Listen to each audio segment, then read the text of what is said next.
Hello നമസ്കാരം, Tara's wonder കിച്ചണിലേക്ക് എല്ലാവർക്കും സ്വാഗതം. നമുക്കിന്നൊരു താറാവ് റോസ്റ്റും എൻ്റെ കറിയുടെ വീഡിയോ ആയിട്ടാണ് ഞാൻ വന്നേക്കുന്നത്. അപ്പോൾ ഇത് നല്ല ഇവിടെ കിട്ടുന്നത് ഇങ്ങനത്തെ പാക്കറ്റിൽ തന്നെ താറാവാണ്. അത് നല്ല വലിപ്പമുള്ള താറാവ് തന്നെയാണ്.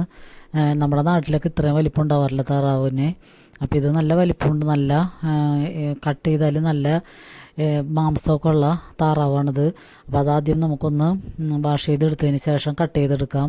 അപ്പോൾ കട്ട് ചെയ്തപ്പോൾ തന്നെ നല്ലോണം കഷ്ണങ്ങളുണ്ട്. പിന്നെ ഇവിടുത്തെ താറാവ് പെട്ടെന്ന് വേഗം ഒരു 3 വിസിൽ കൂടിയാൽ 3 വിസിൽ മാത്രം കേട്ടാൽ മതിയാകും. നല്ല സോഫ്റ്റായിട്ടുള്ള ഇറച്ചിയാണ് ഇതൊക്കെ.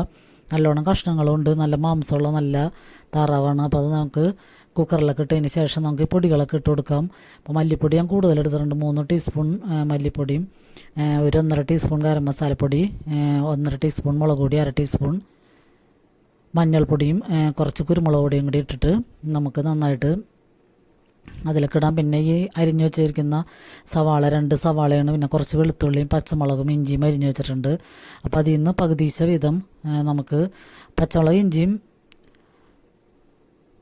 പിന്നെ കുറച്ച് വെളുത്തുള്ളിയും ഒരു സവാളയുടെ പകുതി സവാളയും കൂടി ഇട്ടിട്ട് നമുക്ക് കുറച്ച് വെളിച്ചെണ്ണയും കൂടി ഒഴിച്ച് ഉപ്പ് ആവശ്യത്തിന് ഇട്ടിട്ട് കൈകൊണ്ട് നന്നായിട്ട് മിക്സ് ചെയ്ത് നമുക്ക് അടുപ്പത്ത് വെച്ചിട്ടൊരു 3 വിസിൽ കേട്ടാൽ മതിയാകും. അപ്പോഴത്തേനും ഇറച്ചി വെന്ത് സോഫ്റ്റാകും.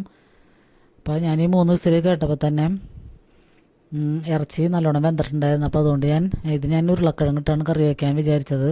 പക്ഷേ ഇറച്ചി നന്നായിട്ട് സോഫ്റ്റ് ആയതുകൊണ്ട് താറാവിൻ്റെ ഇറച്ചി എടുത്ത് മാറ്റി ഞാൻ അതിലെ നെയ്യിലാണ് ഉരുളക്കിഴങ്ങ് വേവിച്ചെടുത്തത്. അപ്പോൾ 2 കറിയായിട്ടാണ് ഞാനിപ്പോൾ എടുത്തത്. അപ്പോൾ ഇത് നമുക്ക് റോസ്റ്റ് ചെയ്യാനും മറ്റേത് ഉരുളക്കിഴങ്ങ് ഇട്ടിട്ട് സാധാരണ കറി സ്റ്റൂ ആയിട്ടല്ല, കുറച്ച് സവാളയൊക്കെ മൊരിച്ചിട്ട് കഴിഞ്ഞാൽ അതിൻ്റെ നെയ്യിൽ ഉരുളക്കിഴങ്ങ് ഇട്ട് കഴിഞ്ഞാൽ നല്ല ടേസ്റ്റാണ്. അപ്പോൾ ഇത് നമുക്ക് രണ്ടും കൂടി കൂട്ടിയിട്ട് കഴിഞ്ഞാൽ ഇറച്ചിയൊക്കെ വെന്തേക്കണ കാരണം അത് ഭയങ്കരമായിട്ട് മിക്സായി പോകും. അപ്പോൾ ഈ താറാവിൻ്റെ ഇറച്ചി നമുക്ക് റോസ്റ്റ് ചെയ്തെടുക്കാനും മറ്റേത് ഉരുളക്കിഴങ്ങ് ഇട്ടിട്ട് കറിയാക്കി എടുക്കാനുമാണ്. അപ്പോൾ നല്ല അടിപൊളി കറിയായിരുന്നു. അപ്പോൾ നമുക്ക് പിന്നെ ബാക്കി നമ്മൾ അരിഞ്ഞു വെച്ചിരിക്കുന്ന സവാള ഒന്ന് പാനിലിട്ടൊന്ന് മൊരിച്ചതിന് ശേഷം അതിലേക്ക് നമുക്ക് അധികം പൊടികളൊന്നും ചേർക്കണ്ട. കുറച്ച് കുരുമുളക് പൊടിയും കുറച്ച് മഞ്ഞൾപ്പൊടിയും കൂടി ഇട്ടിട്ട് നന്നായിട്ട് വഴറ്റി നമുക്ക് എന്നിട്ട് ഈ മാറ്റി വെച്ചിരിക്കുന്ന താറാവിൻ്റെ ഇറച്ചിയും കൂടി ഇട്ടിട്ട് നന്നായിട്ട് റോസ്റ്റ് ചെയ്തെടുക്കാം. അപ്പോൾ നമുക്ക് 2 കറിയും റെഡിയാണ്, ഉരുളക്കിഴങ്ങ് താറാവ് കറിയും താറാവ് റോസ്റ്റും. അപ്പോൾ വീഡിയോ കണ്ട് എല്ലാവരും സപ്പോർട്ട് ചെയ്യണേ. എല്ലാവർക്കും